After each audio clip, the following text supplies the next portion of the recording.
Noosfera, el podcast de Ciencia de la Razón.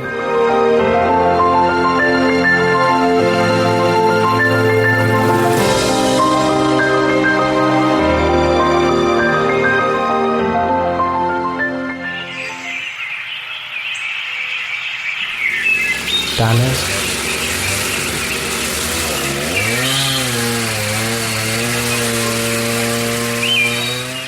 incendios,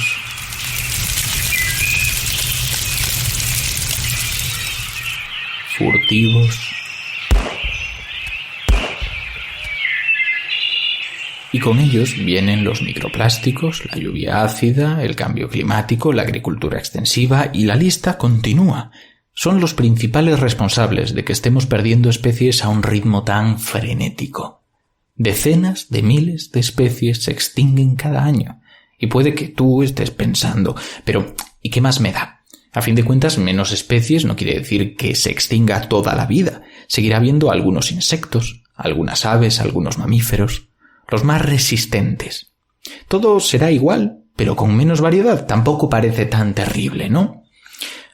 Bueno, estrictamente todo eso es cierto, pero júzgalo con tus propios oídos. Imagina que esto es la diversidad ahora. Cada tono, cada instrumento.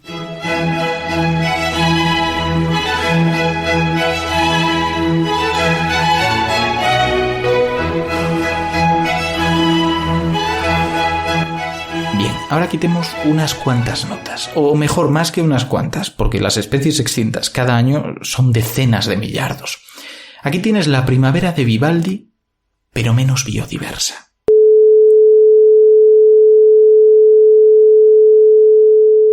Era cierto, suenan menos notas, pero hay algo más. No es solo una cuestión de números, sino de relaciones entre ellas. Relaciones que se pierden, los acordes que ya no suenan y que antes permitían que el sonido fuera música.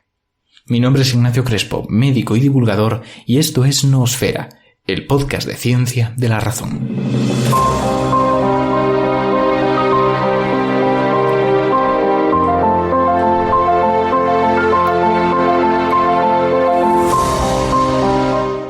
Casi 30 capítulos de Noosfera. Pero antes de llegar al 30, vamos con el 29, por costumbre, ¿sabes? Por no empezar a saltar de capítulos de aquí para allá. Vamos a presentar primero a nuestro colaborador, que como siempre traemos aquí a uno de los articulistas de nuestra sección.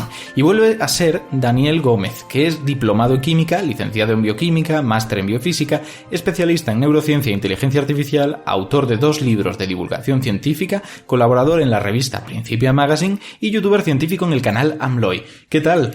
¿Otra vez por aquí? Sí, otra vez, Ignacio. Encantado de estar aquí una semana más, como siempre digo. Nada, encantado de tenerte. Ya sabes que estamos contentísimos. Y lo que pasa es que tú vienes aquí pues casi como otra voz secundaria, igual que yo. Que realmente quien importa es la persona invitada. Y en este caso tenemos como invitada a Ana Payo. Ana Payo es licenciada en Oceanografía y Ciencias Ambientales con un máster en Biodiversidad y Conservación y un doctorado en Biodiversidad, que actualmente, a pesar de tener pues esta formación, ha divergido un poco y está investigando en ecología teórica, dinámica de poblaciones y modelización por ordenador en la Universidad de Aberdeen en el Reino Unido. Ha ganado numerosos premios durante su formación académica y por su labor investigadora. Aparte, es colaboradora del grupo de monologuistas científicos Big Bang y ha escrito recientemente el libro La vida secreta de los virus con el colectivo Ellas Educan. ¿Qué tal, Ana? Hola, ¿qué tal? Muy bien. Encantados de tenerte aquí. Como siempre digo, muchísimas gracias por hacernos un hueco, porque soléis ser gente muy ocupada, con 1000 cosas, y la verdad es que es un placer poderos tener aquí. Bueno, también a mí me gusta mucho el petardeo y poder contarle a la gente las cositas que estoy haciendo y que la ciencia salga un poco de esos muros de cristal que a veces tienen las universidades. Claro, pues totalmente. Y hablando un poco de la ciencia y esa percepción que tenemos todos, en tu caso, tú estudiaste, como estoy viendo aquí, pues oceanografía, ciencias ambientales, pero te has ido por una rama muy teórica, ¿no? Con esas modelizaciones por ordenador, ese estudio de la dinámica de poblaciones. ¿Cómo ha ocurrido? Bueno, la verdad es que yo tengo un un background, como una educación que tiene bastante componente de modelado, porque yo vengo del mundo de la oceanografía. Entonces, pues yo durante la carrera sí que es verdad que oceanografía tiene un poco de todo, tiene oceanografía física, oceanografía química, oceanografía biológica, pero a mí lo que más me ha llamado casi siempre han sido las mates y la chicha que había detrás de toda la ecología. Entonces, al final he acabado en ecología teórica, que es lo que estoy haciendo ahora, aunque también hago cosas muy aplicadas, pero esto ha sido un poco el destino. El destino, llámalo azar, no un destino ordenado. No, claro. He ido enganchando un trabajo con otro y al final, por un poco lo que me gustaba y por lo que me han ofrecido, al final he acabado haciendo esto. Esto al final es un relato muy frecuente. Muchos de los científicos y las científicas que traemos por aquí lo comentan, que empiezan con una idea o estudiando algo, más o menos tienen sus intereses, van concatenándolos y no saben tampoco muy bien dónde van a llegar. Una vez enlazan pues 3 o 4 trabajos. Así que es muy interesante pensarlo, ¿no? Hasta qué punto uno elige o le eligen, pero luego le gusta. Sí, y además también yo creo que hay que quitarle un poco de romanticismo a esa figura del científico que siempre supo desde la cuna que iba a estudiar el aparato reproductor de los notostomados. Porque eso ocurre en muy poquitas ocasiones. Hay tanta serendipia y tanto azar en cómo se desarrollan nuestras carreras científicas, especialmente con la falta de recursos que hay actualmente, que tener ese tipo de carreras es un poco es un privilegio y viene asociado a otra serie de cosas que no necesariamente son el que te guste una cosa o la otra. Totalmente. Yo recuerdo cuando estaba haciendo alguna cosilla de prácticas a propósito, o sea, es decir, me apetece investigar a pesar de estudiar medicina, en vez de meterme en el hospital, vamos a meternos en el laboratorio, y al final uno investigaba donde podía, no podía elegir. A mí me preguntaban mis padres, oye, pero ¿te gusta eso que estás investigando? Que estás ahí haciendo cultivos de bacterias para clonar el ARN, y yo... No necesariamente, pero es donde puedo estar y la idea sí me gusta. Eso pasa mucho más frecuentemente de lo que parece. Eso en ciencias, yo en el laboratorio donde estaba lo conocíamos como el principio de Mafalda, que hay una viñeta de Mafalda que le preguntan ¿qué quiere ser de mayor? Y dice lo que me dejen. Entonces es la definición perfecta de cómo funciona la ciencia. Con los recursos que hay, al final no puedes tampoco elegir del todo tu campo, pero sí que puedes un poco orientarlo, en cierta manera. Claro. Totalmente. Pues creo que con eso ha quedado un poco clara la figura más o menos del científico que va vagando por ahí, pero se encuentra cosas maravillosas en el camino.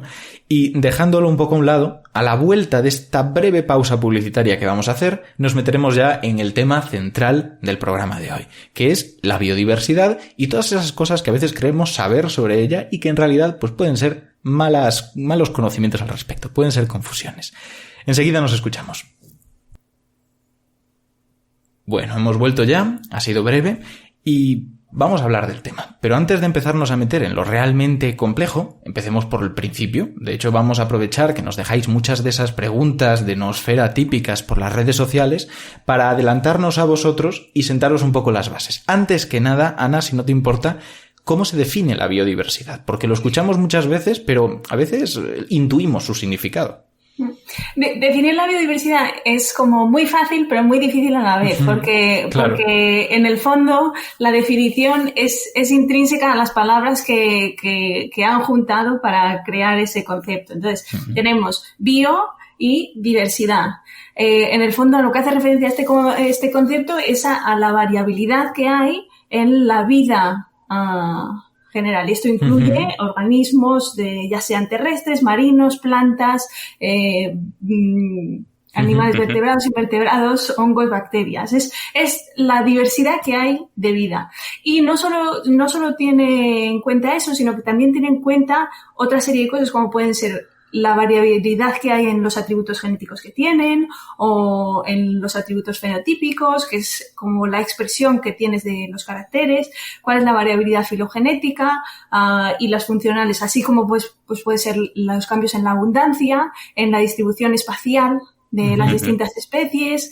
Entonces es como, en el fondo es que haya un poquito de todo. Vale. Y cómo se mide esa esa variabilidad.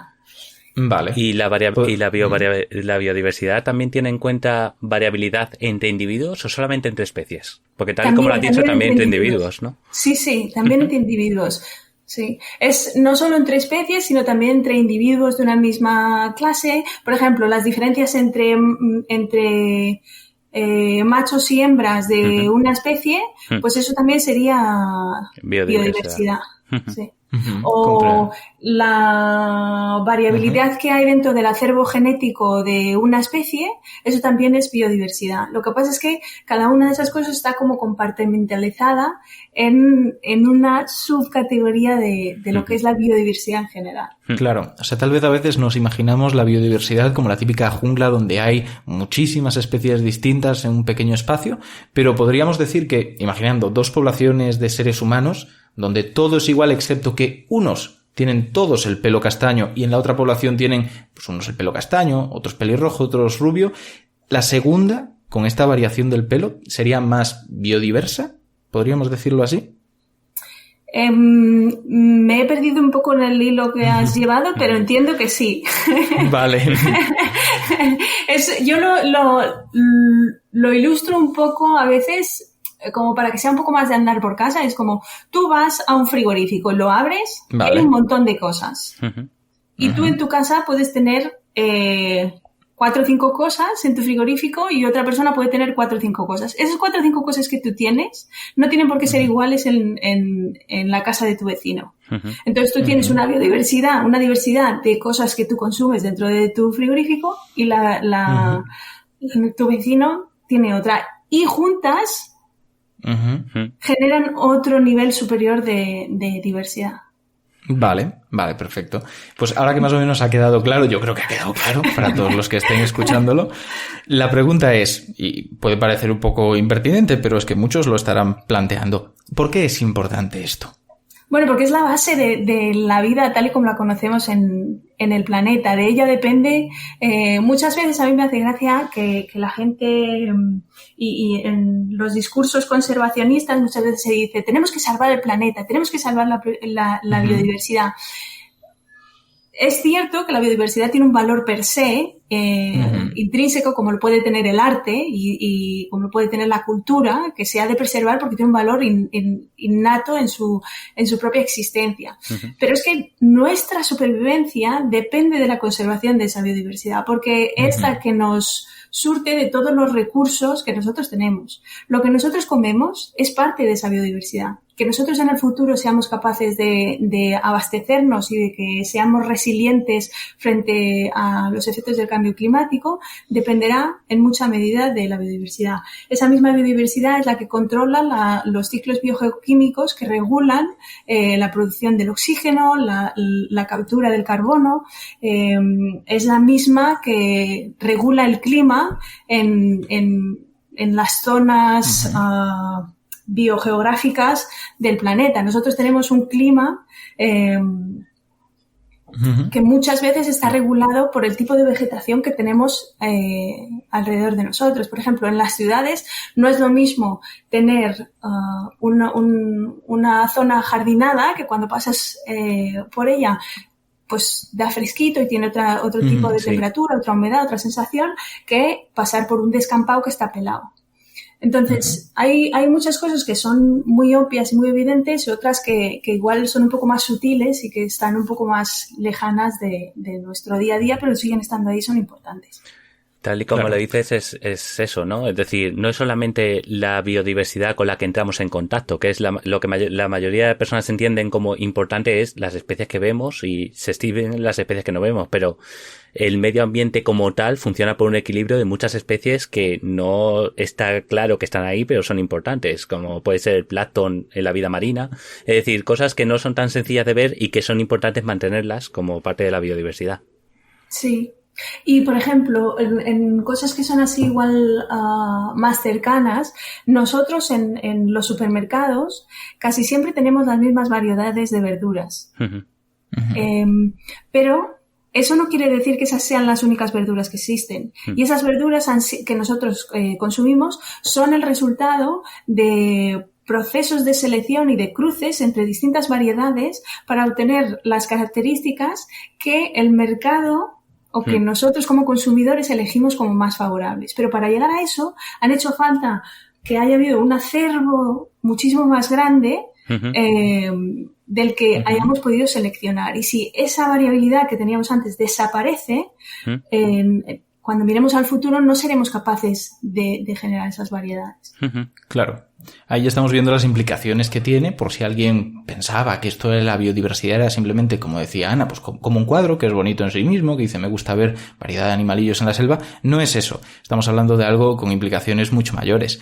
Y aprovechando este paso, yo creo que es un buen momento para introducir las preguntas de los oyentes, aquellas que realmente ellos formulan a través de las redes sociales y que nos hacéis llegar para que le transmitamos al invitado. Recordamos lo siguiente. En Nosfera, las preguntas ocurren antes del podcast. Esto es, pues, violamos causalidad y pasan estas cosas.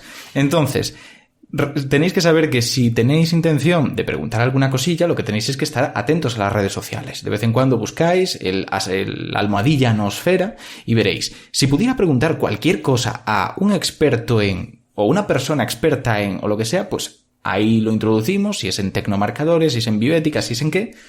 ¿Qué le preguntarías? Nos las hacéis llegar, las seleccionamos, las filtramos un poco, las acordamos con el invitado o la invitada y las traemos aquí. Y la primera de esta ocasión es de Felipe Barrón. Felipe Barrón pregunta pues algo que le debe tocar muy de cerca y que a mí me parece que merece totalmente la pena resolverlo. Son ese tipo de preguntas que ¿por qué no vamos a intentarle resolver a la gente si tenemos aquí una persona experta? Dice lo siguiente. ¿Es en verdad México tan biodiverso como me han dicho en las escuelas públicas? Hombre, eso depende de cuánto te han dicho que sea. Claro, claro. Felipe, lo sabemos. Pero la verdad es que sí. Una cosa que pueden hacer los oyentes y que es muy ilustrativo es buscar en Google cuáles son las regiones biogeográficas que son más biodiversas a nivel global. Y entre ellas, por ejemplo, se encuentran los ecosistemas mediterráneos y hay una serie de hotspots que son acumulaciones de biodiversidad entre los que está la región en la que se encuentra México. Entonces, sí, es una región muy biodiversa y tenéis la suerte de tener muchísimas especies y que merecen la pena conservarse. O sea, Felipe, que sepas que tus profesores, a no ser que hubieran exagerado muchísimo, no creo que te hayan mentido. Puedes estar orgulloso. Sí. Vale, el resto de preguntas están menos orientadas a la biodiversidad en sí y están más hacia el problema, que es la pérdida, ¿no? La pérdida de biodiversidad de la que tanto hablamos. Así que, si te parece, vamos a empezar a hacer alguna de ellas, porque creo que hay una que de hecho se repite mucho. No solamente me la han preguntado la persona que vamos a citar ahora, sino mucha más gente a través de Twitter, Facebook, Instagram nos la ha dejado caer. En este caso, esta está formulada por Hattori Ninja y dice algo que creo que todos tenemos un poco dentro como preocupación. ¿Existe un punto de no retorno? ¿Estamos cerca? Esto es en cuanto a la pérdida de especies, entiendo.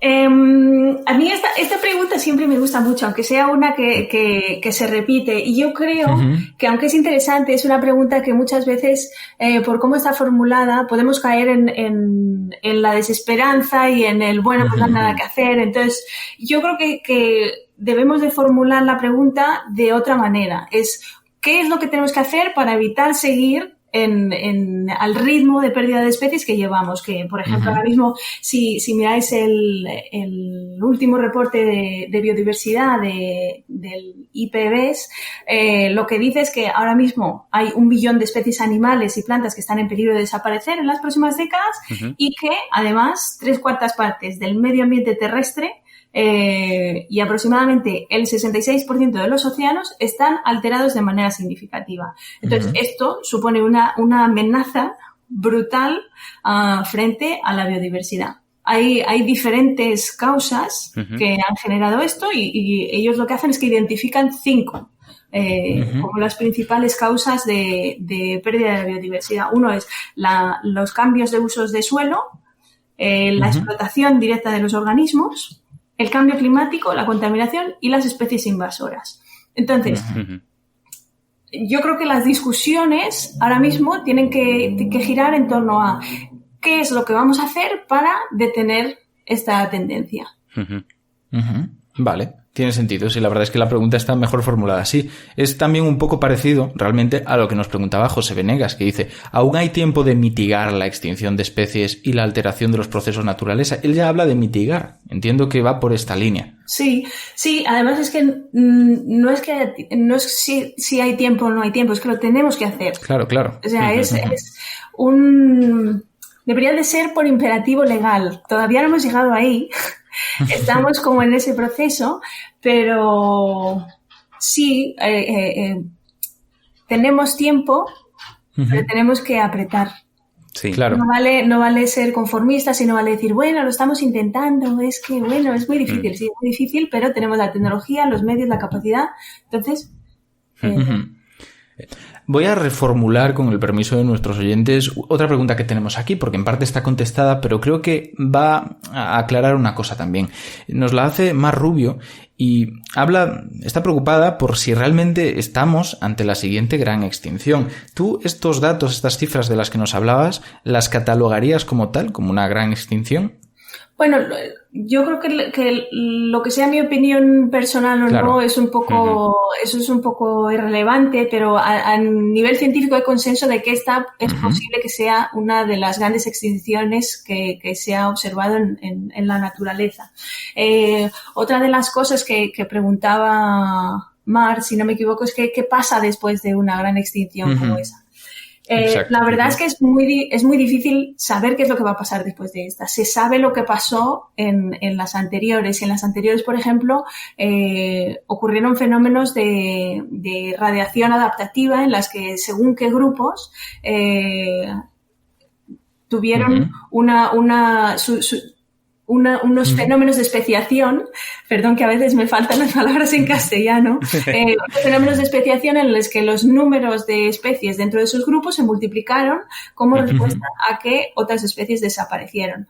Pero no sabemos qué es lo que va a pasar, ni cuál es el marco temporal en el que nos enfrentamos a ese tipo de cambios. Claro.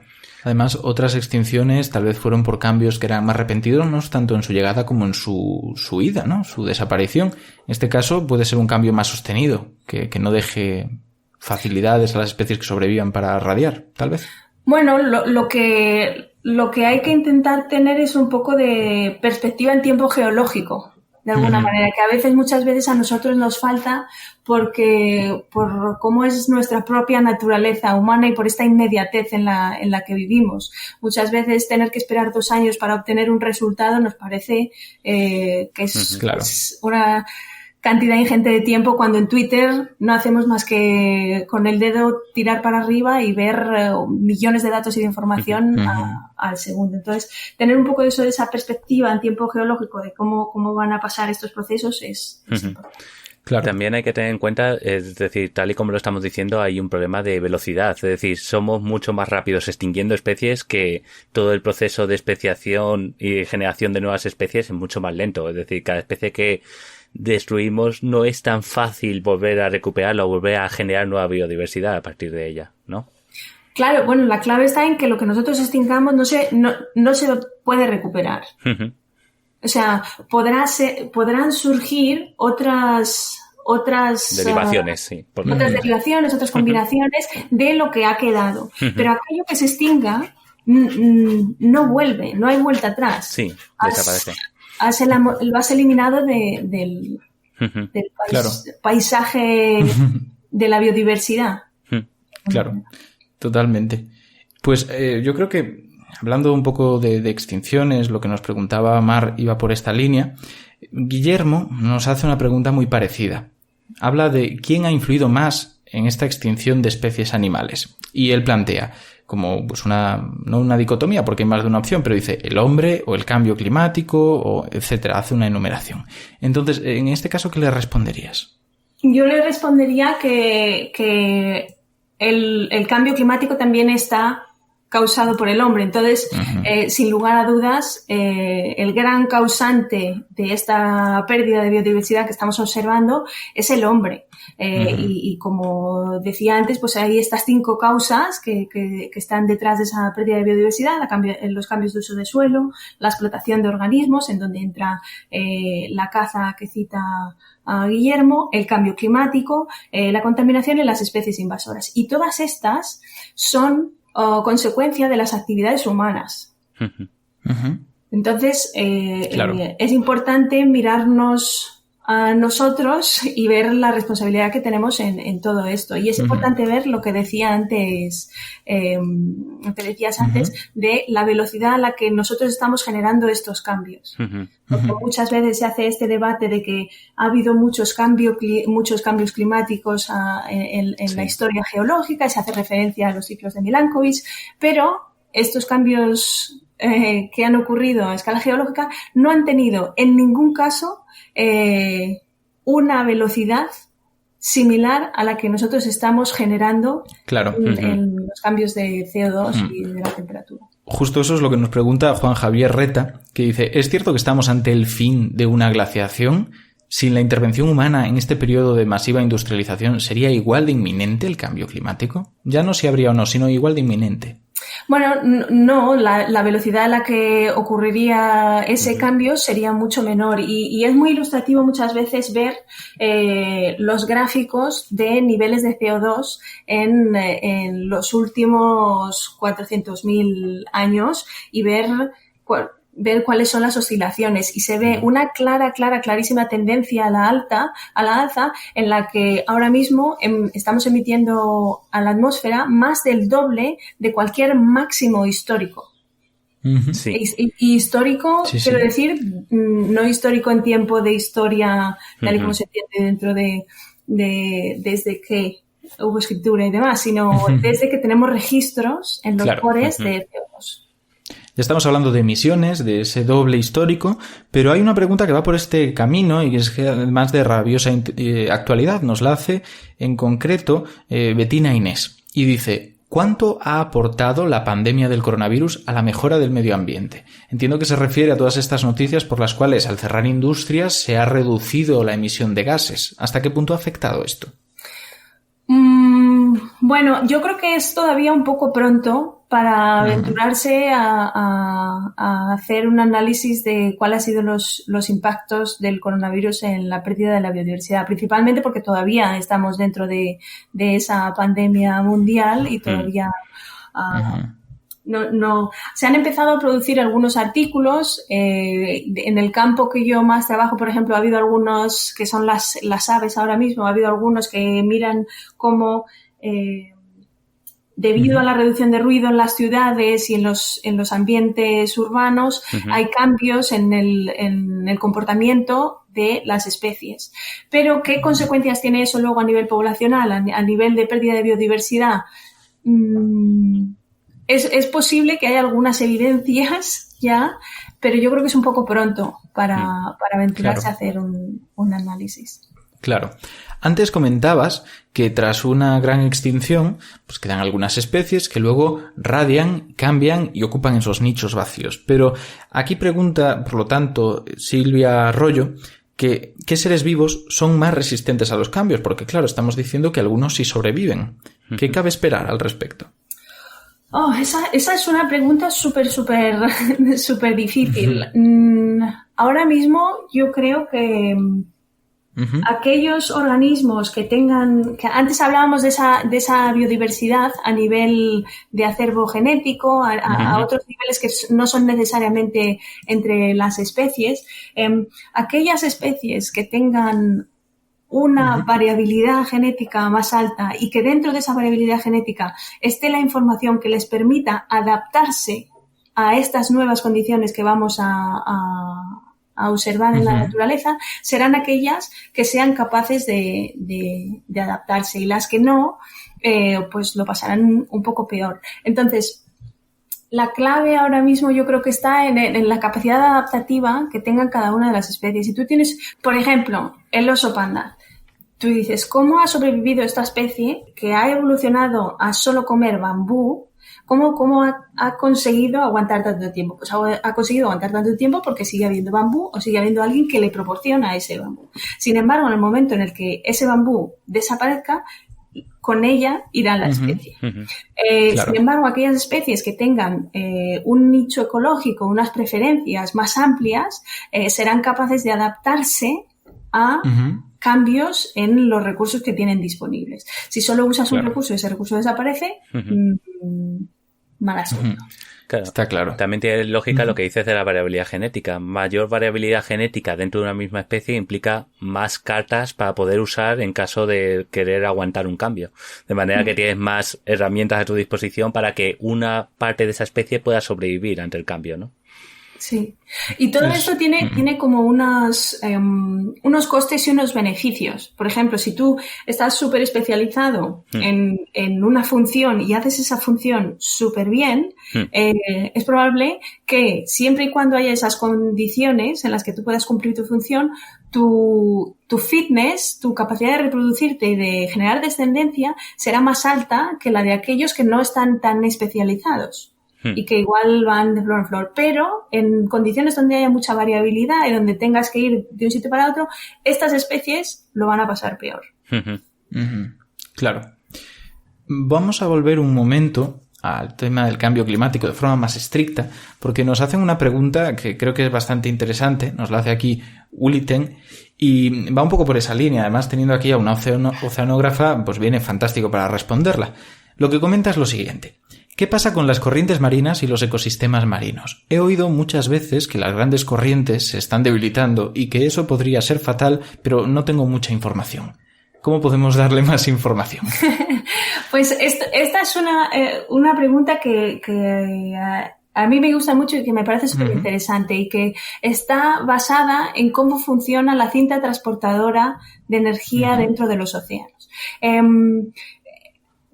Para simplificar un poco, lo que pasa es que si tú ves el globo terráqueo y tienes los polos arriba y abajo, en los polos es donde se genera agua fría, que es agua que va a estar más densa y que se va a hundir en la columna de agua. Ese agua lo que va a hacer es que al hundirse va a arrastrar agua en superficie que está más caliente y menos densa y va a hacer que a lo largo de todo el globo el agua empiece a circular como en unas células de convección. Es lo mismo que vemos cuando estamos hirviendo agua y teñimos el agua y se ven esas células de convección en la que el agua caliente emerge y el agua más fría se sublima. Claro, como cuando echamos, por ejemplo, fideos a una sopa y empiezan a dar vueltas y a hundirse y a flotar, exacto, ¿no? Exacto. ¿Qué pasa? Que ahora con el cambio climático, uno de los efectos que tiene es, por ejemplo, que se va a generar la expansión térmica de los océanos. Los océanos absorben muchísima energía. Y esto hace que muchos de esos balances energéticos que estaban muy establecidos por esa estacionalidad y por esa generación de aguas profundas en los polos, que esa generación se debilite porque hace más calor, entonces se genera menos agua fría. Simplificándolo mucho, Claro. Y esto hace que las corrientes, tal y como están distribuidas en los océanos, no sigan los mismos patrones que antes. Entonces, habrá en zonas donde esas corrientes ya no sigan las mismas trayectorias que antes.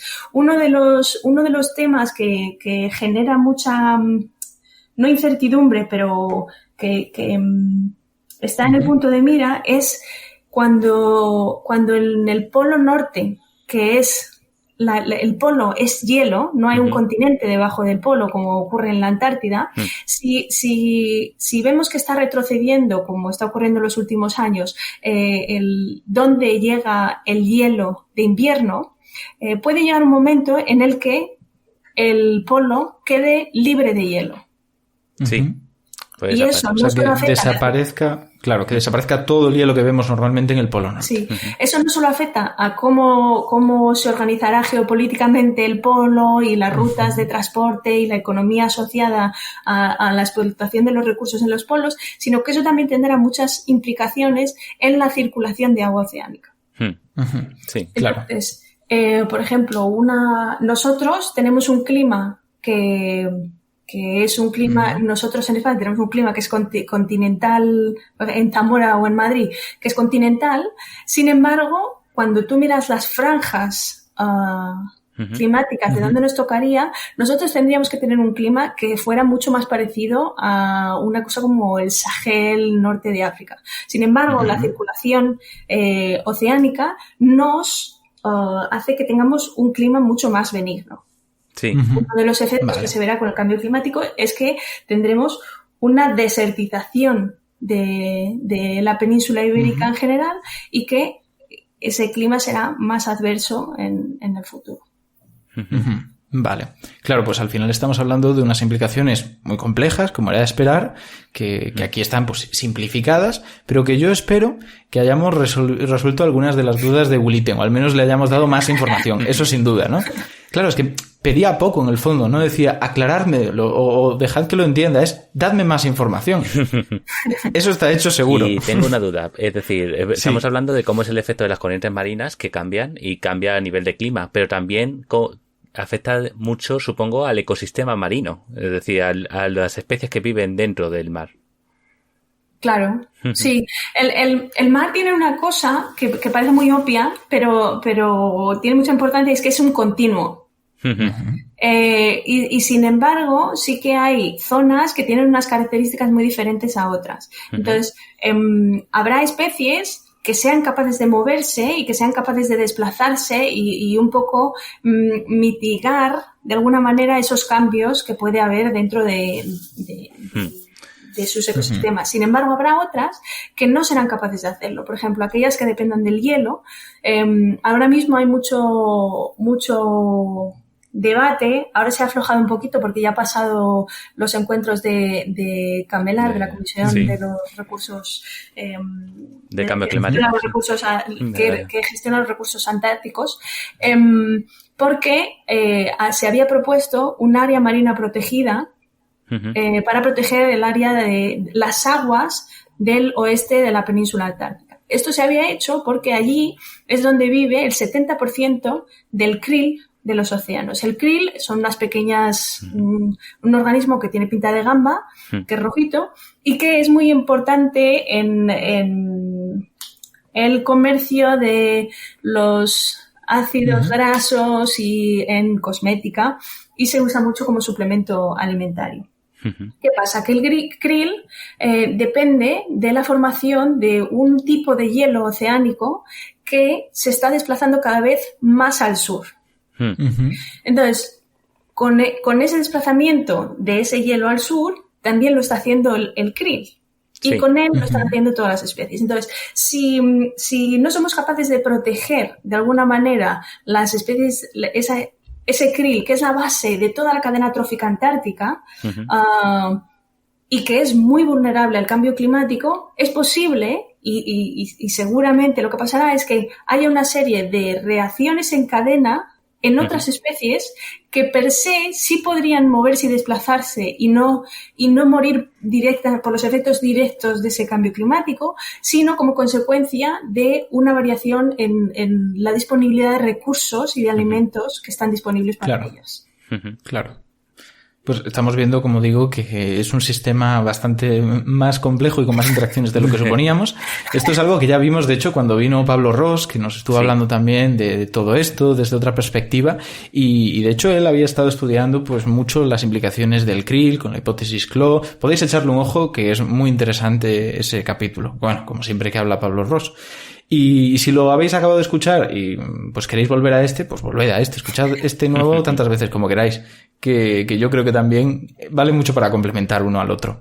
Vamos a seguir con más preguntas de estas. Nos hace una pregunta, de hecho, Isabel Cordero. Isabel Cordero fue nuestra primera invitada a Nosfera, ya que estamos recomendando programa, pues id a escucharlo, que es de matemática y física dura. Empezamos muy fuerte, la verdad. Luego nos hemos vuelto algo más blandos, pero oye, Aquí seguimos. Pregunta lo siguiente. ¿Qué elemento es el más crucial y más en peligro para evitar el cambio climático? El más crucial para evitar el cambio climático es reducir las emisiones de CO2. Es fundamental reducir las emisiones de CO2. Con los niveles de emisiones que tenemos ahora, no vamos a llegar vamos a superar los objetivos que sean, superar del lado malo, no superar del lado bueno, los objetivos que se sentaron en acuerdos como el Acuerdo de París, y eso tendría consecuencias dramáticas para lo que es la biodiversidad y para nosotros como sociedad. ¿Qué es lo más en peligro? ¿Qué es lo que más puede estar en peligro del cambio climático? Para mí, yo creo que son aquellas especies que están como en el extremo de su distribución, y que ese extremo de su distribución está muy asociada a el frío, de alguna manera. No necesariamente porque los corales también entran ahí, no necesariamente son por frío, pero, por ejemplo, aquellos ecosistemas que estén en los polos que no pueden migrar más al sur, o aquellos ecosistemas que estén en zonas de montaña alta que no pueden escapar a una zona donde haya la temperatura asociada. Los corales, el bleaching, ¿cómo se dice bleaching en castellano? Blanqueamiento, sí, el blanqueamiento de corales. Ha sido durante la última década uno de los temas más candentes en investigación y en cómo intentar mitigar esos efectos. Y bueno, son ecosistemas en los que es posible que esa vuelta atrás que decíamos antes esté... Claro, sí. Un poco más ajustada de tiempo, ¿no? Sí. Vamos a hacer otra pequeña pausa, ahora que la cosa pues ya está en marcha y vamos a dar respuesta a muchas más preguntas, pero eso, vamos a dar una pequeña pausa para que podáis escuchar unos anuncios y enseguida volvemos y los retomamos. Prometemos estar con vosotros enseguida. Estamos hablando de medidas que podríamos tomar, tal vez para acabar con esto. Nos comenta Ana Payo que reducir nuestras emisiones de CO2 sería muy determinante, y ya no hablando necesariamente del cambio climático, sino tal vez más de la biodiversidad, como decíamos antes. Nos pregunta Daniel EPG algo parecido. Dice: ¿hay formas viables de agricultura, ganadería y pesca que respeten la biodiversidad y el medio ambiente? O sea, ¿habría una forma de adaptar todo esto? Yo quiero creer que sí. Vale, es una muy buena respuesta. Sí. Yo quiero creer que sí. Ahora mismo hay bastantes proyectos y bastante financiación que se está invirtiendo en generar agricultura, ganadería y pesca sostenible. Yo creo que ahí, en el tema de la pesca, a pesar de que muchos de los stocks pesqueros están sobreexplotados, hay bastante más... ciencia, se ha progresado mucho más en la ciencia y se ha llegado a gestionar recursos pesqueros de manera sostenible desde hace años. Entonces, por ejemplo, ahora mismo en el ejemplo de los stocks pesqueros que están alrededor de Reino Unido, no todos, pero hay bastantes especies en las que la explotación se hace con un modelo sostenible y se explota en la capacidad que requiere el sistema. En otros sitios, como por ejemplo es el Mediterráneo, donde no hay una flota tan industrializada, sino que es una flota más artesanal, eso todavía supone un reto. Y es uno de los deberes pendientes que tenemos en nuestra mochila. Claro. Respecto a agricultura y ganadería, hay bastantes proyectos que están mirando cómo reducir las emisiones de carbono que tienen tanto la agricultura y la ganadería. Entonces, yo no soy experta en ese tema, entonces no puedo decirte exactamente cuáles son los sistemas más óptimos, pero sí que los hay, y yo creo que la clave ahora será ver cómo ese tipo de sistemas se pueden amplificar de una manera que sean accesibles a todo el mundo y que se reduzcan esas emisiones a nivel global. Claro, al final estamos hablando de que la forma en la que se producen determinadas cosas, sean alimentos, sea lo que sea, tiene un impacto mayor o menor, y que en cierto modo tenemos que intentar reducirlo. Y en esa línea pregunta Sonia Gallardo una cosa que a mí me ha parecido al menos muy original. Dice lo siguiente: ¿qué le parecería establecer unas fases similares a las de los medicamentos para disminuir el impacto de los ecosistemas? 1. ¿El producto daña al medio ambiente? 2. ¿Aporta algo? 3. ¿Es más fácil que el producto más eficaz del mercado? O sea, ir realmente intentando optimizar en función de su impacto ecológico.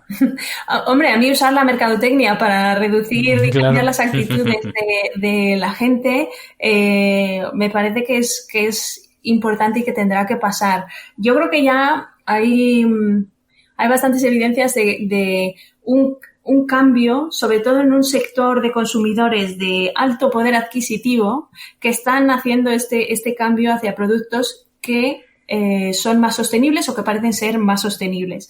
Y esto es una cosa que quería comentar hilando estas dos últimas preguntas, y es que no solo se trata de reducir las emisiones que estamos generando para mantener nuestro nivel de vida. Se trata de que en muchas ocasiones ese nivel de consumo y esa manera que tenemos de consumir tenemos que replanteárnosla y cambiarla para que de verdad tenga efecto. No se trata de reciclar, se trata de no generar residuos. Claro. Entonces, sí. También existen de hecho, eso es una cosa... Sí, que también existen... Es decir, se nota cómo nos estamos acercando a algo de este estilo a nivel legal en algunos países. Es decir, poner tasas en concreto a las emisiones para tratar de... O tratar de bloquear ciertos productos precisamente porque tienen un daño excesivo al ecosistema mediante dinero, que es realmente lo que se entiende muchas veces para la economía, para que alguien no haga algo. Está empezando a hacerse... Se hace poco, todavía no está muy avanzado y es solamente en algunos países, pero sí que el sistema de poner una tasa a la contaminación se está haciendo cada vez más. Sí, en todo esto siempre hay detractores y gente que está a favor. Y también depende mucho del modelo económico en el que tu corazón esté más cerquita. Porque aquí también hay un tema que al final es político, es económico, es político y es qué tipo de sociedad tienes tú en tu ideario como la sociedad ideal y cómo eso tiene que funcionar y cómo se tienen que regular según qué cosas. Justo eso es prácticamente lo mismo que pregunta Ak-Ak-Or. Yo lo siento si esto tenía que pronunciarse de otra forma, lo he intentado. Y pregunta lo que voy a decir a continuación. Dice, ¿en qué momento se han politizado el clima y la naturaleza en todo el mundo y por qué motivo? En parte ya lo has respondido, pero me gustaría tal vez que incidiéramos un poco más en esto. De hecho, por curiosidad, o sea, yo hace un ratito antes de grabar estaba viendo una serie para despejarme y en un momento dado le decían a un personaje que iba a dar una rueda de prensa, no saques el tema del cambio climático, que es político. Y yo pensando, pero con la dimensión científica que tiene eso y el rigor que hay detrás, es curioso cómo ha cambiado esa percepción, ¿no? Sí, bueno, del cambio climático se lleva hablando desde los años 60, incluso antes. Lo que pasa es que como era una cosa que parecía que estaba muy lejana, no tenía tracción y no había marketing detrás de todo eso y quienes propusieron estas ideas y las pusieron encima de la mesa, pues quedaron prácticamente olvidados en la historia.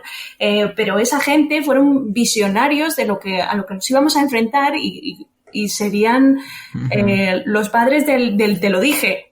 Te lo dije. Los padres del te lo dije, ¿sabes? Me encanta. ¿Qué pasa? Que para mí el cambio climático es político porque hemos llegado a una situación en la que requiere que repensemos el modelo en el que estamos viviendo.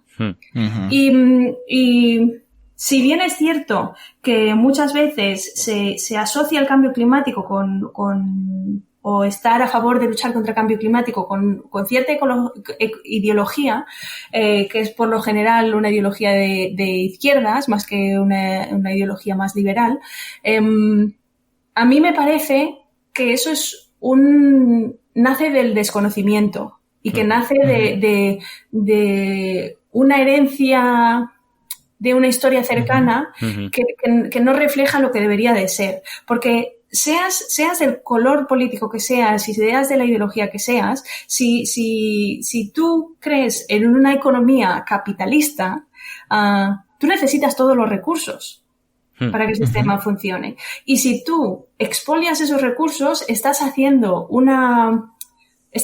construyendo tu modelo empresarial abocándolo al fracaso.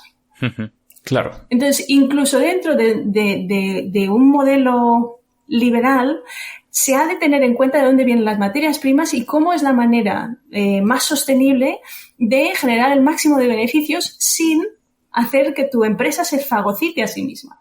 Claro. De nuevo estamos hablando de eso del principio, que cuando se pide que se frene el cambio climático, que se reduzca la velocidad a la que están desapareciendo especies, no es solo porque quede bonito el planeta tal y como está ahora, es porque tiene su impacto, un impacto que no solo acaba con lo que es el mundo que nos rodea, el mundo, la naturaleza, sino que afecta a nuestros recursos y por lo tanto a toda la estructura en la que vivimos. La verdad es que me parece una respuesta correctísima que aclara mucho por qué tiene esta faceta política. Y una cosita, si puedo claro. pincelar con esto. Para mí un punto clave en esto es ver lo que ha pasado en Estados Unidos en los últimos 4 años. Han tenido un presidente que era abiertamente negacionista frente al cambio climático. Sí. Sin embargo, las mayores empresas y la fuerza industrial del país, a pesar de que el presidente y su legislación no promovían las medidas contra el cambio climático, su propia industria ya se está adaptando al cambio climático, independientemente de eso. Claro. Sí. Al final es la estrategia ganadora incluso para la propia empresa. Sí. Pues sí, la verdad es que es una forma muy conciliadora de verlo también, es cierto. Has hablado de negacionistas. Nos pregunta Cienciando que por qué hay tantos negacionistas, ya sea con o sin estudios, porque al final no depende de eso, ¿no? Y pregunta que si no debería la sociedad ponerse en común en un tema tan trascendental. Sí, pero como deberíamos de ponernos de acuerdo, lo que pasa a veces es que a mí me da la sensación de que últimamente muchos de los debates se han polarizado. Se polarizan y que muchos de estos debates se hacen desde la identidad y desde lo que yo soy y lo que según qué cosas significan para mí. Y creo que es importante que salgamos de ese yo sin olvidarnos de las particularidades que tiene cada uno y de la realidad que vive cada uno para poder ver un poco el contexto en el que estamos y que seamos capaces de ver que igual la situación que yo tengo ahora particularmente no necesariamente responde a lo que va a pasar dentro de 10 años, que ahora parece igual muy lejano, pero no lo es. Y también está muy relacionado con el identificar el cambio climático o el pensamiento de activismo climático con una determinada ideología.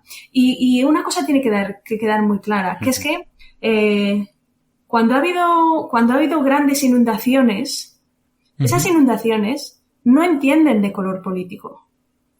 Cuando vengan las sequías, esas sequías, a nivel personal, la sequía no va a venir y te va a decir, ¿es usted de izquierdas o es usted de derechas? Y si es usted de un color u otro, va a pasar de largo. No. Va a afectar a todos. Si bien es cierto que afectará mucho más a aquellos que estén en colectivos más desfavorecidos. Entonces, creo que nos falta un poco esa perspectiva de que no es solo cómo tú te vas a enfrentar a esas soluciones que vamos a darle al cambio climático y cuál es tu modelo ideal de cómo pase eso, sino cómo todos nosotros nos vamos a ver afectados por ellas. Claro.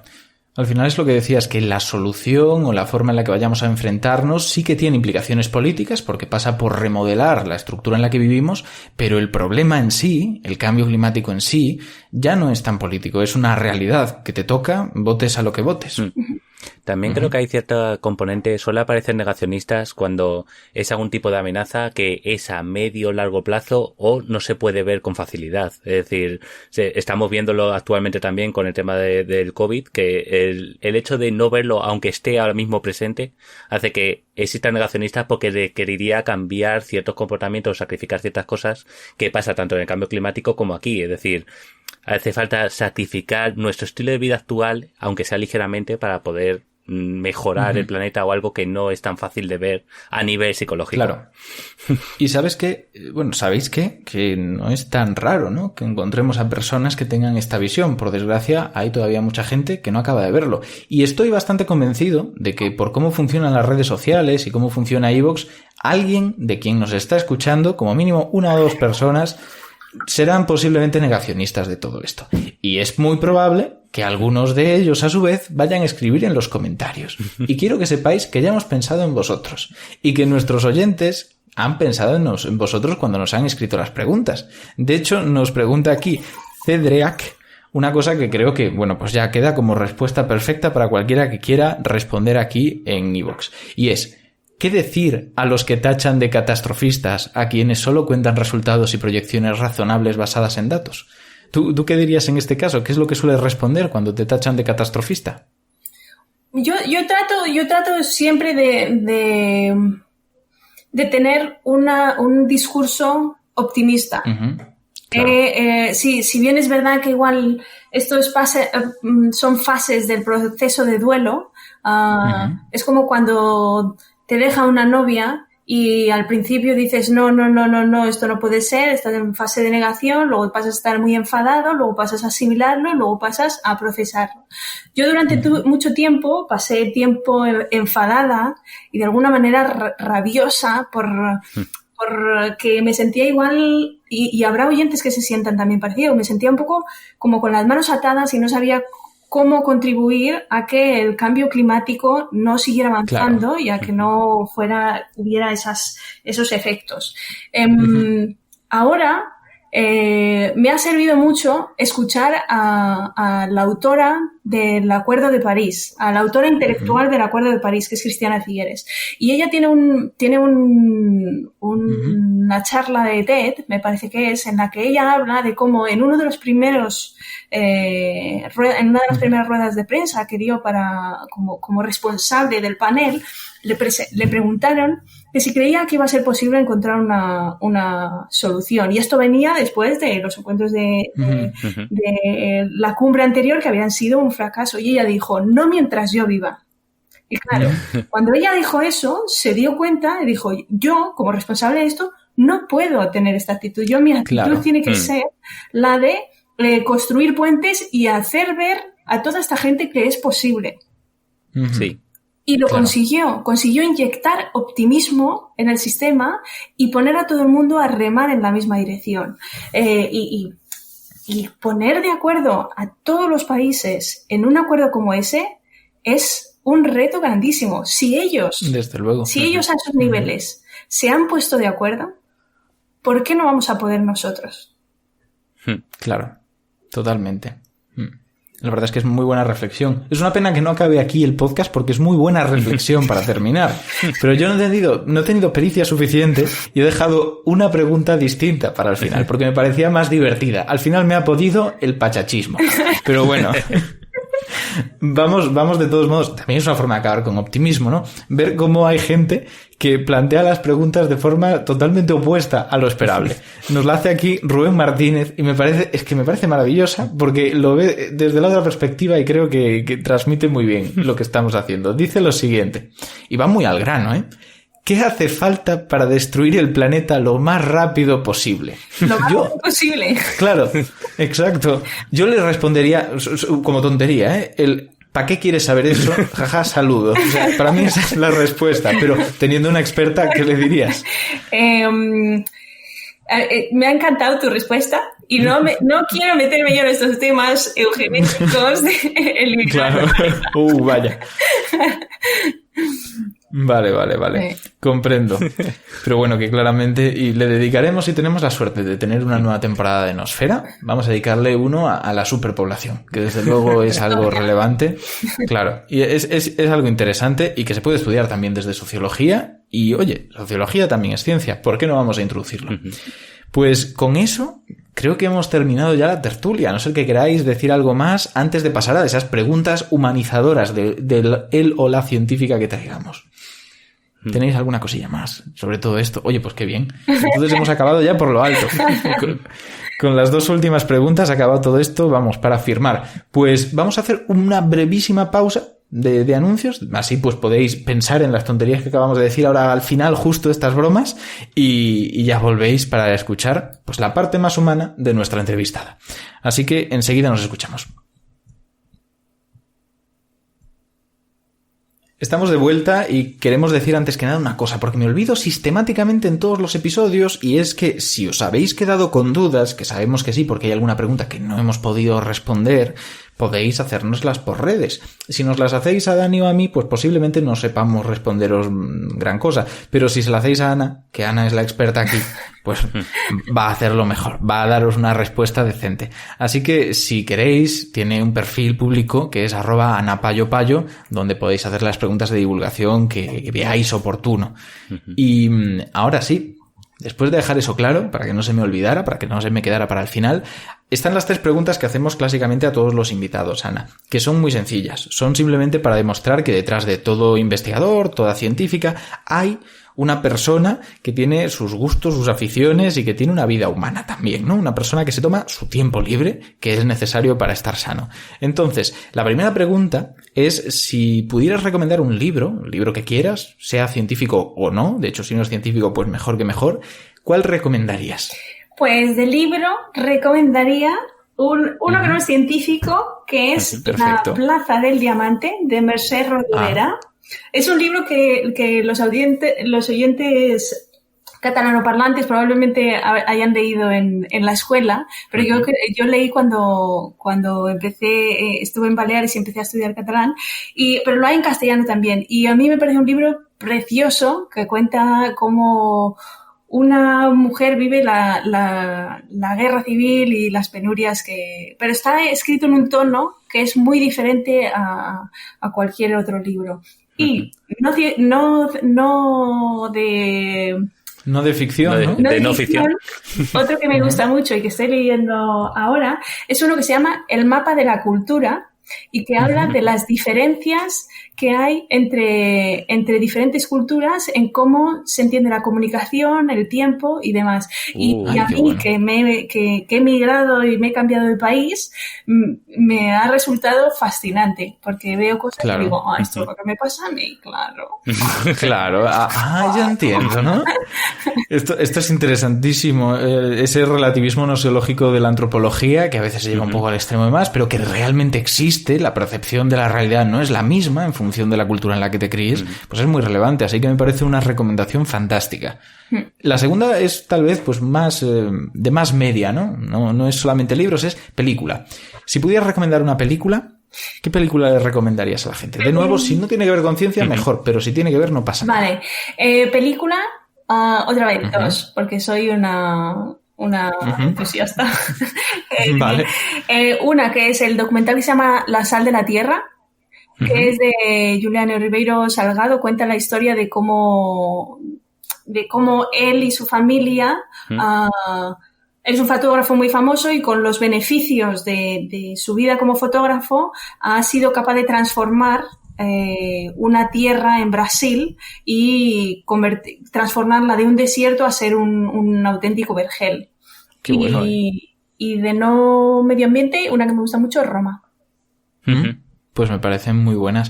Queridos oyentes, queridas oyentes, si nos estáis escuchando y habéis escuchado La sal de la tierra y habéis dicho, oye, yo quiero ver eso, pero no sé si está en alguna plataforma. Ya he hecho yo la búsqueda por vosotros ahora mismo. Podéis encontrarla en Prime Video y quiero que seáis testigos de que yo le voy a dar a añadir a la lista de seguimiento. Me parece interesante. Dejado claro lo de las películas, queda una última pregunta. Siempre digo que es la más difícil de formular, pero le voy cogiendo el tranquillo. Y es al final que ¿qué recomendarías como una afición, un hobby que todo el mundo debería probar alguna vez en la vida? La escalada. A mí me gusta mucho escalar. Y me parece que combina una serie de cosas que hacen que desconectes totalmente de el resto del mundo, porque requiere mucha atención, pero también tiene esa parte de resolver un puzzle. Intentar resolver cuál es la mejor manera de llegar hasta arriba sin caerte. Que la verdad la motivación es buena. El no caerte hace que te enfoques bastante.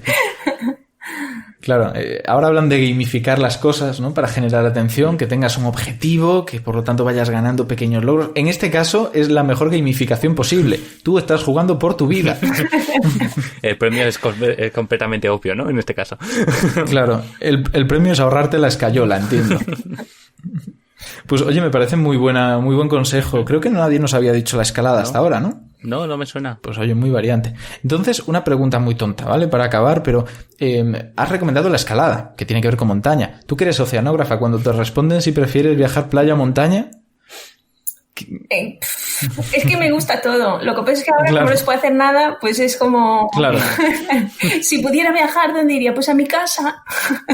Claro, porque ahora mismo estás recluida casi en medio de esta crisis. Sí. Bueno, pues creo que con eso ya hemos acabado. Muchísimas gracias por estar aquí, porque la verdad ha sido un placer y creo que ha sido muy enriquecedor. Muchas gracias a vosotros. Muchas gracias. Y muchas gracias, Dani, por estar aquí como siempre. Sí, encantado de estar una semana más. Hombre, encantados nosotros. Y con eso acabamos. Ahora sí. Y vamos a hacer una pequeña reflexión. Pero es que ¿sabes qué es lo que ocurre? Que traigo a gente que habla tan bien y habla de problemas tan complejos que al final la reflexión muchas veces es la misma. Solo para no acabar en frío, pero es que toca decirla. Y es que las cosas son más complejas de lo que creemos. Solemos pensar en problemas muy, muy selectivos, de estos que nos ponen en el instituto, que tienen una respuesta clara, una solución muy determinante y que se calculan con facilidad. En este caso hablamos de sistemas complejísimos, como puede ser la biosfera, con sus relaciones, como decía Ana, geoquímicas, que al final se integran otra serie de factores que hacen que esas relaciones se compliquen y sean más impredecibles. Lo que pasa es que imaginaos el problema que podemos tener encima cuando, a pesar de esa complejidad de predicción, tenemos claro que las cosas no están bien. Tenemos claro que de aquí a 10 años, si seguimos por este ritmo, la respuesta dudosamente va a ser un mundo mejor que el que vivimos. Este es el nivel, esta es la situación. Que por supuesto no quiere decir que tengamos que tirar la toalla, todo lo contrario. El mensaje, como ha dicho nuestra invitada, y creo que es algo que hay que reafirmar, es el de optimismo. Optimismo no nihilista de tumbarse en el sillón y decir se arreglará. No, optimismo de decir vamos a intentar arreglarlo. Vamos a hacer que si esto falla no sea por dejadez. Eso depende en parte de todos nosotros y de muchas más cosas, pero esa responsabilidad individual no podemos quitárnosla de encima. Así que, esperando que la fantástica intervención de la invitada haya calado un poco en los oyentes y hayamos descubierto un poco más sobre este problema que vivimos, que no supiéramos antes de poner el podcast, me despido y nos esperamos para el próximo programa de Enosfera la semana que viene, donde hablaremos de otro tema posiblemente igual de interesante. Así que muchas gracias y nos vemos.